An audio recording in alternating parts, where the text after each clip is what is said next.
السلام علیکم ورحمۃ اللہ وبرکاتہ۔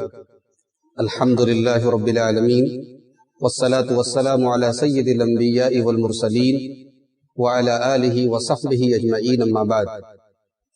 محترم ناظرین، کورونا وائرس کے سبب اس وقت ہم اور آپ لاک ڈاؤن سے گزر رہے ہیں اور ہماری اکثریت اپنے اپنے گھروں میں اس وقت موجود ہے۔ یہ ہمارے لیے ایک طرف آزمائش کا دور ہے، لوگوں کے کام دھندے ٹھپ ہیں، کاروبار بند ہیں۔ دوسری طرف ہمیں فرصت کے چند اوقات ملے ہیں، فرصت کے چند لمحات ملے ہیں۔ ہمیں چاہیے کہ ہم اپنی فرصت کے ان اوقات کو نیک اور اچھے کاموں میں گزاریں، اپنی علمی صلاحیت میں اضافہ کریں، اپنی صحت پر توجہ دیں، اور ساتھ ہی ساتھ ہم میں سے جو لوگ غریب ہیں، مزدور طبقے کے لوگ ہیں، ہمارے آس پاس میں، ہمارے اڑوس پڑوس میں جو بھی ضرورت مند لوگ ہیں جو اس وقت انتہائی پریشانی کے دور سے گزر رہے ہیں، ہم ان کا بھی خیال کریں اور اپنے مالوں کی زکوٰۃ جو ہم رمضان میں نکالا کرتے تھے، وقت کے پہلے اگر صدقات و عطیات دینے میں ہمیں ہچک ہو رہی ہے تو ہم اپنی زکوٰۃ کے ذریعے ایسے لوگوں کی مدد کریں۔ یہ ہمارا دینی اور اخلاقی فرض ہے۔ محترم حضرات، موجودہ حالات میں اگر آپ کی خبر نیوز چینلز پر اگر آپ کی نظر رہتی ہوگی تو آپ دیکھ رہے ہوں گے کہ دلی میں تبلیغی جماعت کے مرکز نظام الدین کو لے کر کے اس وقت بڑی خبریں گرم ہیں، اور پورے ملک کا میڈیا اس وقت جو ہے یہ ثابت کرنے پر تلا ہوا ہے کہ ہندوستان میں کورونا وائرس کا بہت بڑا سبب جو ہے وہ تبلیغی جماعت کا یہ مرکز ہے۔ حالانکہ ہم سب جانتے ہیں کہ جب ہمارے وزیر اعظم نے لاک ڈاؤن کا اعلان کیا تو انہوں نے اس اعلان میں یہ بھی کہا کہ جو جہاں ہے وہ وہاں ٹھہرا رہے۔ اب ظاہر سی بات ہے، نظام الدین جو تبلیغی جماعت کا مرکز ہے وہاں پہ ہزاروں لوگ ہر وقت آتے جاتے رہتے ہیں، اور جب یہ لاک ڈاؤن کا اعلان ہوا تب بھی وہاں کافی لوگ موجود تھے، اور ظاہر سی بات ہے کہ حکومت کے اعلان کے پیش نظر ہونا تو یہ چاہیے تھا کہ ان کو وہاں ہی رکھا جائے، لیکن مرکز والوں نے باقاعدہ مقامی پولیس کو اطلاع بھی دی اور کافی لوگوں کو وہاں سے نکالا بھی۔ اب کچھ لوگ وہاں رہ گئے، لیکن میڈیا جو پچھلے ایک ہفتے سے کورونا وائرس کے سبب جس کے پاس کوئی مرچ مسالہ والی خبر نہیں تھی، میڈیا کو ایک موقع ملا اور وہ نظام الدین کے مرکز کے خلاف، تبلیغی جماعت کے خلاف اور جھوٹ چلا رہا ہے، اور اس کے بہانے پوری مسلمان قوم کو جو ہے وہ ذمہ دار قرار دے رہا ہے۔ یہ انتہائی افسوس کی بات ہے، اور تمام جو ایماندار اور سچے صحافی ہیں ان کے ساتھ ساتھ ہماری پوری قوم کو اس معاملے میں متحد ہونے کی ضرورت ہے۔ کسی بھی قسم کے اختلاف سے قطع نظر ہمیں اس وقت تبلیغی جماعت کے اوپر آنے والی اس مصیبت اور آزمائش میں ان کا ساتھ دینا چاہیے، اور اس سلسلے میں جو بھی قانونی کارروائی ہو، تبلیغی جماعت کے جو بھی ذمہ داران ہیں وہ کر ہی رہے ہیں، اس کارروائی میں بھی ہمارے ذمہ دار لوگوں کو آگے بڑھ چڑھ کر کے حصہ لینا چاہیے۔ محترم حضرات، کل میں نے آپ کے سامنے اسی وقت فیس بک لائیو کے ذریعے میں نے یہ بات آپ کے سامنے رکھی تھی کہ ہم محدثین کرام کی سیرت کا ایک مبارک سلسلہ شروع کرنے جا رہے ہیں، اور روزانہ اسی ٹائم شام 5 بجے ہم انشاءاللہ آپ کے سامنے کسی ایک محدث کی زندگی کے بارے میں، ان کی سیرت کے بارے میں، ان کی زندگی کے اہم گوشے ہم آپ کے سامنے بیان کریں گے۔ کل کے درس میں ہم نے امام مالک رحمۃ اللہ علیہ کی زندگی اور ان کی سیرت کے چند گوشے آپ کے سامنے رکھے تھے۔ آج کے درس میں ہم جس شخصیت اور جس ہستی کو پیش کرنے جا رہے ہیں ان کا نام ہے امام احمد ابن حنبل رحمۃ اللہ علیہ، جن کو امام اہل السنہ بھی کہا جاتا ہے۔ امام احمد ابن حنبل کون تھے، ان کی زندگی کے خاص پہلوؤں پر انشاءاللہ آج ہم روشنی ڈالیں گے۔ امام احمد ابن حنبل رحمۃ اللہ علیہ کی کنیت ابو عبداللہ تھی، آپ کا نام احمد تھا، آپ کے والد کا نام محمد اور آپ کے دادا کا نام حنبل تھا، احمد بن محمد بن حنبل۔ آپ عربی نسل تھے، عرب کی نسل سے آپ کا تعلق تھا، قبیلہ عدنان کی مشہور شاخ بنو شیبان سے آپ کا تعلق تھا۔ آپ کے دادا حنبل اموی دور حکومت میں سرخس کے گورنر تھے، اور آپ کے والد محمد ایک بہادر سپاہی تھے۔ آپ کی عمر ابھی 3 سال کی تھی کہ آپ کے والد محترم کا انتقال ہو گیا، اور آپ کی پرورش آپ کی والدہ محترمہ نے کی ہے۔ امام احمد ابن حنبل رحمۃ اللہ علیہ کی پیدائش سن 164 ہجری میں بغداد میں ہوتی ہے۔ امام احمد رحمۃ اللہ علیہ کا حافظہ بہت زبردست تھا، بہت ہی کم عمر میں انہوں نے قرآن کریم کو حفظ کر لیا، اور اپنے دور میں بغداد کے جتنے بڑے بڑے علماء حدیث تھے ان کے سامنے انہوں نے زانویہ تلمذ طے کیا، ان سے علم حدیث کو سیکھا، اور اس کے بعد جہاں جہاں بھی حدیث کے سیکھنے کے مرکز تھے، چاہے وہ کوفہ ہو، چاہے وہ بصرہ ہو، چاہے وہ ملک شام ہو، چاہے وہ یمن ہو، مکہ اور مدینہ ہو، تمام جگہوں کا امام احمد بن حنبل نے سفر کیا، اور ان تمام جگہوں کے جو بڑے بڑے ائمہ حدیث تھے ان سے انہوں نے علم حدیث حاصل کیا۔ بغداد کے علماء میں سب سے پہلے آپ کی نظر حضرت حافظ حشیم بن بشیر الواسطی المتوفا سن 183 ہجری، جن کی وفات 183 ہجری میں ہوئی، اس دور کے بہت بڑے محدث تھے، اور حضرت عبداللہ ابن عمر اور حضرت عبداللہ ابن عباس کی روایات کے بہت بڑے عالم تھے۔ امام احمد بن حنبل نے سب سے پہلے آپ کی شاگردی اختیار کی، اور 4 سال تک حضرت حشیم بن بشیر سے علم حاصل کرتے رہے۔ اس کے علاوہ اس دور کے جو بڑے بڑے ائمہ تھے، حضرت سفیان ابن عیینہ، حضرت سلیمان ابن داؤد طیالسی، حضرت عبد الرحمن ابن مہدی، حضرت عبداللہ ابن نمیر، حضرت وکی ابن جراح، حضرت یحییٰ ابن سعید وغیرہ جیسے اکابر محدثین سے امام احمد ابن حنبل نے علم حاصل کیا۔ آپ کے اساتذہ میں سب سے باکمال شخصیت امام شافعی رحمۃ اللہ علیہ کی ہے۔ امام شافعی سے آپ نے علم فقہ سیکھا، اور اس کے علاوہ علم حدیث اور علم انساب کا علم حاصل کیا۔ آپ اپنے استاذ امام شافعی کا بہت احترام کرتے تھے۔ اگر امام شافعی کبھی سواری پر ہوتے تھے تو امام احمد بن حنبل ان کے ساتھ پیدل چلا کرتے تھے، اور امام احمد بن حنبل خود کہتے ہیں کہ 30 سال سے میں نے کوئی ایسی نماز نہیں پڑھی جس میں میں نے امام شافعی کے لیے دعا نہ کی ہو، جیسا کہ امام ابن کثیر البدایہ والنہایہ کی جلد نمبر 10 صفحہ نمبر 326 کے اندر نقل کرتے ہیں۔ امام شافعی بھی اپنے شاگرد پر بڑا اعتماد کرتے تھے۔ اب آئیے ہم دیکھتے ہیں امام احمد بن حنبل کے شاگرد کون تھے، ان کے تلامذہ کون تھے۔ آپ کے کئی اساتذہ نے خود آپ سے استفادہ کیا، جیسے امام عبد الرحمن ابن مہدی، امام عبد الرزاق ابن حمام، امام شافعی، امام وکی ابن جراح، امام ہشام بن عبد الملک طیالسی، یحییٰ ابن آدم وغیرہ، یہ لوگ آپ کے اساتذہ بھی تھے، اور انہوں نے آپ سے علم حدیث کو روایت بھی کیا ہے۔ آپ کے معاصرین میں حضرت عبید اللہ بن سعید سرخسی، علی بن عبداللہ المدینی، محمد بن رافع قشیری، یحییٰ ابن معین وغیرہ، یہ آپ کے معاصرین میں سے، آپ کے دور کے لوگوں میں سے ہیں۔ ان لوگوں نے آپ کی شاگردی اختیار کی۔ اس کے علاوہ جو کتب ستہ ہیں، جو حدیث کی 6 مشہور کتابیں ہیں، بخاری، مسلم، ابو داؤد، نسائی، ترمذی، ابن ماجہ، ان کتابوں کے مصنفین میں امام بخاری، امام مسلم اور امام ابو داؤد ڈائریکٹ امام احمد بن حنبل کے شاگرد ہیں، اور امام ترمذی، امام نسائی اور امام ابن ماجہ یہ بالواسطہ امام احمد کے شاگرد ہیں۔ محترم حضرات، اس دور کے تمام اہل علم نے امام احمد بن حنبل کی عظمت، ان کے مقام، ان کے فضل کا اعتراف کیا ہے۔ چنانچہ امام شافعی کہتے ہیں کہ بغداد کو جب میں نے چھوڑا تو وہاں امام احمد سے زیادہ صاحب علم و فضل اور ان سے زیادہ تقوی والا، ان سے زیادہ پرہیزگار کوئی نہیں تھا۔ امام ابو ثور جو اس زمانے کے بہت بڑے محدث تھے، وہ کہتے ہیں کہ امام احمد بن حنبل سفیان ثوری سے بڑے عالم اور فقیہ اور ہمارے شیخ اور امام ہیں۔ اسی طریقے سے امام احمد بن حنبل کے بڑے خاص دوست تھے امام یحییٰ ابن معین، وہ کہتے ہیں میں نے ان سے بہتر آدمی نہیں دیکھا، ان کی تعریف میں مبالغہ برا نہیں ہے۔ محترم حضرات، علماء امت نے امام احمد بن حنبل کی عظمت کا اعتراف کرتے ہوئے یہاں تک لکھا ہے کہ جو امام احمد کی تعریف کرے، ان کی مدح و ستائش کرے، وہ اہل سنت میں سے ہے، اور جو امام احمد بن حنبل کو برا بھلا کہے وہ اہل بدعت میں سے ہے، وہ منافقین میں سے ہے۔ چنانچہ حضرت سفیان ابن وکی کہتے ہیں کہ امام احمد کی عیب جوئی کرنے والا فاسق اور فاجر ہے۔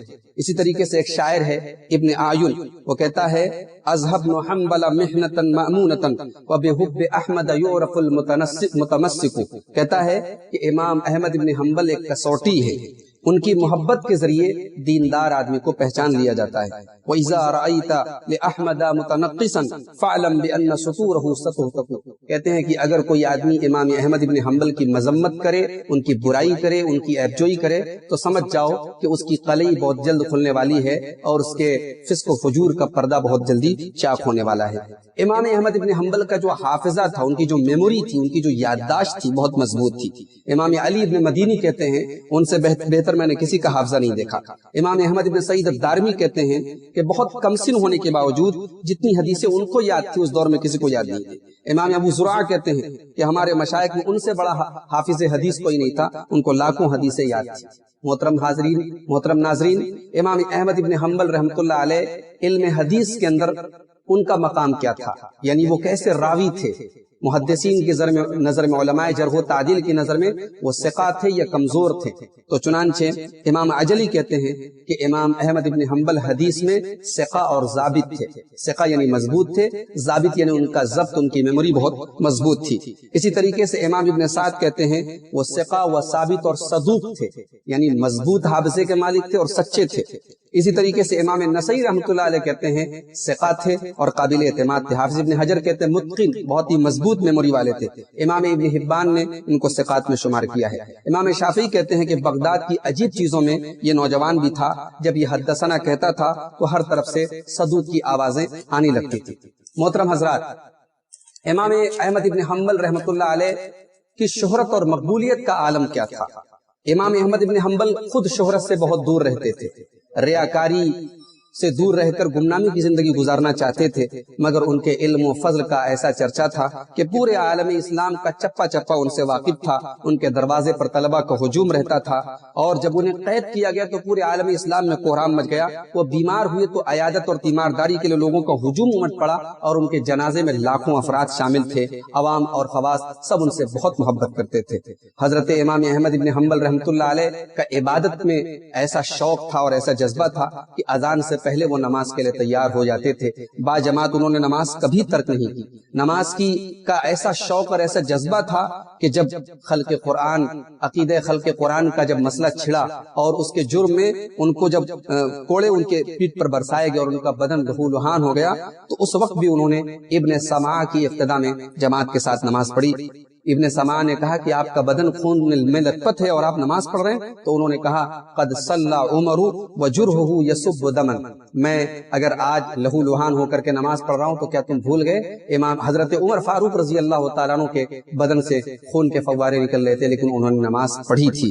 محترم حضرات، امام ابو بکر مروزی کہتے ہیں کہ 4 مہینے میں امام احمد بن حنبل کے ساتھ رہا، اس دوران کبھی انہوں نے تہجد کی نماز ترک نہیں کی۔ یہ تمام تفصیلات آپ البدایہ والنہایہ کے اندر جلد نمبر 10 کے اندر دیکھ سکتے ہیں۔ محترم حضرات، امام احمد ابن حنبل رحمۃ اللہ علیہ بہت ہی سچے پکے متبع سنت تھے۔ سنت کی مخالفت ہو امام احمد ابن حنبل برداشت نہیں کرتے تھے۔ بدعات کے سخت دشمن اور سنت کے بہت بڑے حامی اور مؤید تھے۔ امام احمد ابن حنبل رحمۃ اللہ علیہ اگر کسی کو خلاف سنت کوئی کام کرتا ہوا دیکھ لیتے تو سخت ناراض ہوتے اور ایسے لوگوں کے ساتھ اٹھنا بیٹھنا پسند نہیں کرتے تھے۔ علم و فضل کے اتنے اونچے مقام پر فائز ہونے کے باوجود آپ بہت ہی متواضع اور بہت ہی خاکسار تھے۔ انکساری اور خاکساری یہ بڑے لوگوں کا خاصہ ہوتی ہے۔ بڑے لوگ متکبر نہیں ہوتے، عظیم لوگ گھمنڈی نہیں ہوتے۔ امام احمد ابن حنبل رحمۃ اللہ علیہ کے اندر تواضع اور خاکساری کوٹ کوٹ کر بھری تھی۔ حضرت یحییٰ ابن معین جو آپ کے بڑے خاص دوست تھے، کہتے میرا ان سے 50 سال کا سابقہ رہا، مگر انہوں نے کبھی اپنے خیر و صلاح اور اپنے خاندانی وجہات پر کبھی انہوں نے فخر کا اظہار نہیں کیا۔ امام محمد بن حسن کہتے ہیں ہم راستہ چلتے تھے تو امام احمد بن حنبل کبھی پسند نہیں کرتے تھے کہ ان کے آگے پیچھے لوگوں کا ہجوم ہو، وہ تنہا چلنا پسند کرتے تھے۔ انہیں ہرگز پسند نہیں تھا کہ لوگ باڈی گارڈ کے طور پر ان کے آگے پیچھے چلیں۔ حضرت امام احمد بن حنبل ایک مرتبہ حضرت ابو عوانہ کے درس میں گئے۔ امام ابو عوانہ اس دور کے بڑے محدث تھے، ان کے درس میں گئے تو لوگوں نے چاہا کہ امام ابو عوانہ کے بازو میں جو ان کی سیٹ تھی، جو ان کی مسند تھی، اس پر بیٹھ جائیں، تو امام احمد بن حنبل تیار نہیں ہوئے اور انہوں نے کہا کہ میں شیخ کے سامنے بیٹھوں گا۔ ہمیں معلمین کے سامنے تواضع کے ساتھ بیٹھنا یہی سکھایا گیا ہے۔ حضرت امام احمد کے بیٹے صالح کہتے ہیں کہ میرے والد محترم کبھی اپنا کام کسی اور سے نہیں کرواتے تھے، اپنے سارے کام خود کرتے تھے، حتیٰ کہ وضو کا پانی بھی وہ پسند نہیں کرتے تھے کہ کوئی اور لائے۔ یہ امام احمد ابن حنبل رحمۃ اللہ علیہ کی تواضع تھی، ان کی خاکساری تھی کہ اتنے عظیم مقام پر ہونے کے باوجود ان کے اندر کبر نہیں تھا، ان کے اندر غرور نہیں تھا۔ محترم حضرات، امام احمد کے ساتھ جو سب سے اہم پہلو جو جڑا ہے، ان کے دور میں ایک بہت بڑا فتنہ ہوا تھا جس کو ہم فتنہ خلق قرآن کہتے ہیں۔ اس فتنے میں امام احمد ابن حنبل رحمۃ اللہ علیہ کو دوچار ہونا پڑا۔ آئیے ذرا سا اس فتنے کو سمجھ لیتے ہیں۔ اصل میں جو عباسی دور حکومت تھا، اس دور میں عرب کے اندر جب یونانی فلسفہ دھیرے دھیرے داخل ہونے لگا اور لوگوں کے اندر عقل پرستی اور تعقل پرستی دھیرے دھیرے آنے لگی اور علم کلام اور فلسفہ اور منطق کی بھول بھلیا میں لوگ گم ہونے لگے تو جو اسلام، جو دین فطرت ہے جس کے اندر سادگی ہے، اس کو لوگ چھوڑ کر کے لوگوں نے اپنی منمانی چیزیں اور منمانے عقیدے اسلام کے اندر لوگ داخل کرنے لگے۔ اسی دور میں ایک فرقہ پیدا ہوا جس کو معتزلہ کہا جاتا ہے۔ یہ فرقہ جو تھا اس کی بنیاد عقل پر تھی، یہ دین کو عقل کے زاویے سے دیکھتا تھا، دین کو عقل کی روشنی میں حل کرنے کی کوشش کرتا تھا۔ بے شمار حدیثوں کا اس فرقے کے لوگوں نے انکار کیا، صرف اس لیے کہ وہ حدیثیں عقل کے معیار پر کھری نہیں اترتی۔ تو معتزلہ کا فتنہ اس دور میں بہت آگے بڑھا، اور اسی دور میں ایک فتنہ پیدا ہوا خلق قرآن کا۔ معتزلہ کا یہ ماننا تھا کہ قرآن کریم یہ اللہ کی مخلوق ہے، قرآن اللہ کا کلام نہیں ہے۔ ہارون رشید کے زمانے میں تو یہ فتنہ بہت زیادہ آگے نہیں بڑھا، مگر ہارون رشید کے بعد جب ان کے بیٹے مامون کا دور آیا اور مامون خلیفہ ہوا، تو چونکہ مامون کی تربیت بھی تھوڑے آزاد ماحول میں ہوئی تھی، مامون خود بہت عقل پرست تھا، تو مامون کے دور میں یہ فتنہ آگے بڑھا، اور احمد ابن ابی دعاد، یہ معتزلہ کا ایک بہت بڑا عالم تھا، احمد ابن ابی دعاد، اس کی وفات 240 ہجری میں ہوئی۔ اس نے مامون کے دربار میں رسائی حاصل کی اور مامون کو بڑھا چڑھا کر کے، مامون کو اکسا کر کے، اس نے یہ دربار سے یہ حکم صادر کروایا کہ لوگوں سے جبرن اور زبردستی لوگوں کو اس فتنے کا اور اس عقیدے کا قائل کیا جائے کہ قرآن اللہ کا کلام نہیں بلکہ قرآن اللہ کی مخلوق ہے۔ چنانچہ سن 218 ہجری میں باقاعدہ یہ اعلان ہوا کہ جو یہ عقیدہ نہ مانے اس کو سخت سے سخت سزا دی جائے گی۔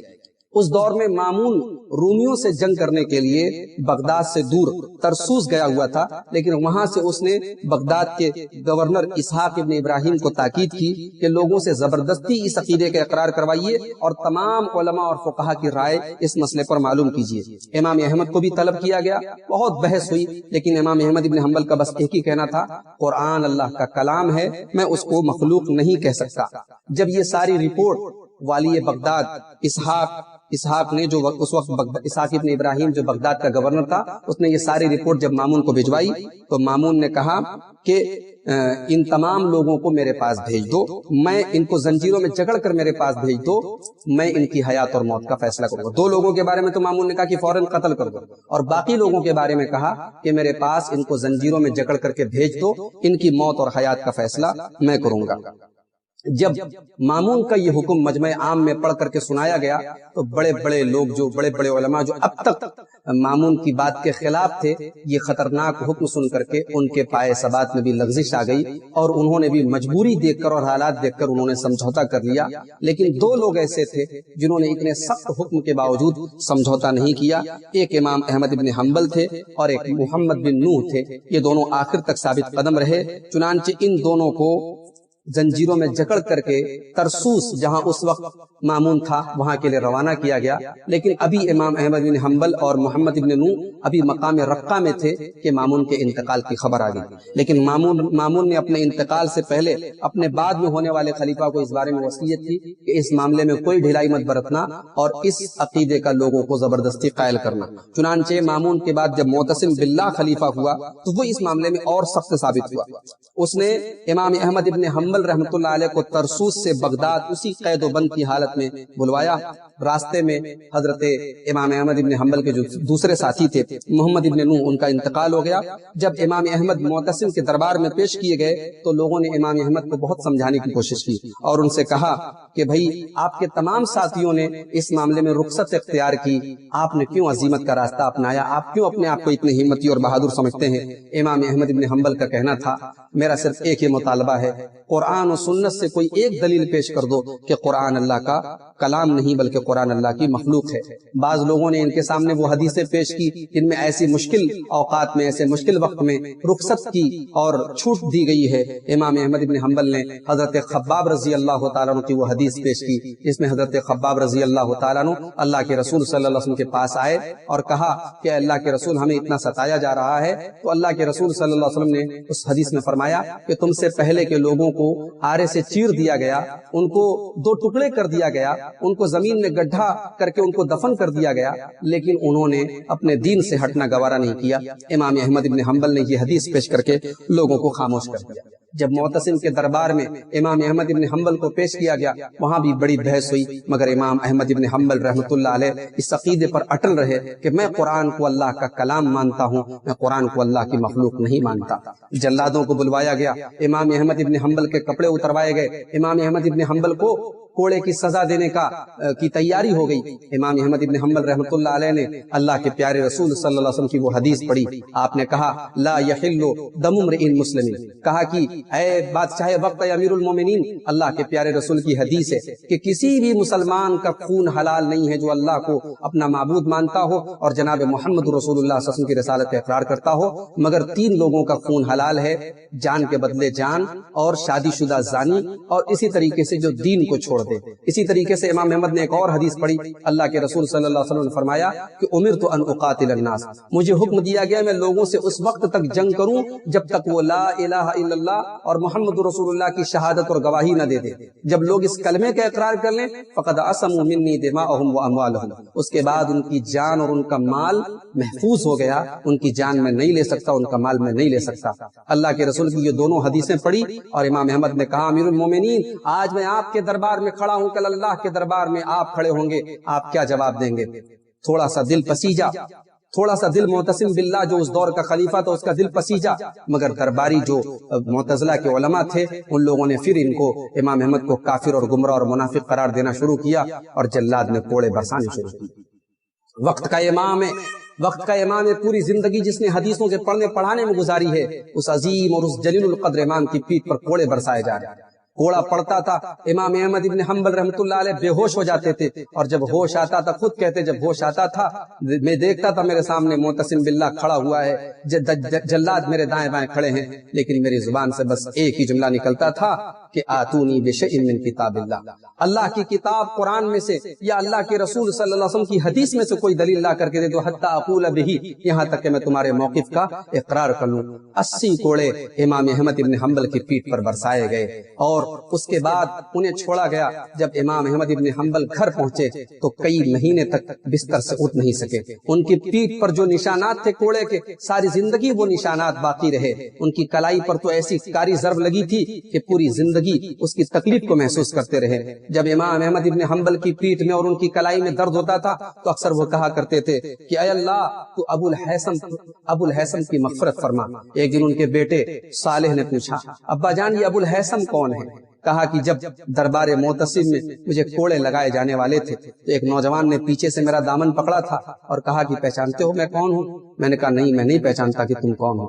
کہا میں بہت مشہور اس زمانے کا ڈاکو ہوں، میرا نام ابو الحیثم ہے، میں نے 18,000 کوڑے اپنی زندگی میں کھائے ہیں مگر اپنے شیطانی کاموں سے باز نہیں آیا۔ اے احمد ابن حنبل تو اللہ کی راہ میں یہ کوڑے کھانے جا رہا ہے، اللہ کے لیے تو کبھی تیرے پائے ثبات میں لغزش نہیں آنی چاہیے۔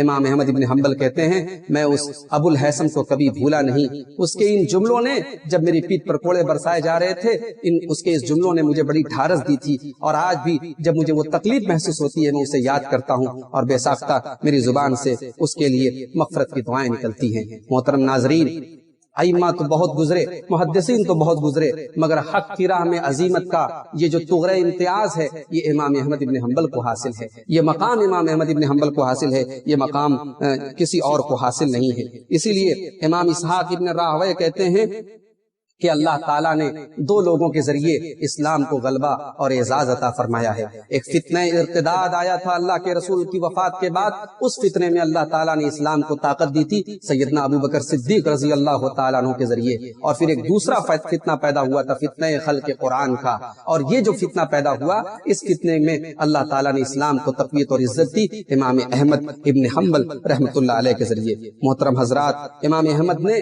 اتنی تکلیفیں جھیلنے کے باوجود تمام جتنے لوگوں نے ان پر ظلم کیے تھے سب کو معاف کر دیا، لیکن احمد ابن ابی دعاد جو اس فتنے کا سرغنہ تھا اس کے بارے میں فرمایا کہ اگر وہ اس فتنے کا دائی اور محرک نہ ہوتا تو میں اور اپنی بدعتوں سے باز آ جاتا تو میں اس کو بھی معاف کر دیتا۔ محترم حضرات، یہ امام احمد ابن حنبل رحمۃ اللہ علیہ تھے۔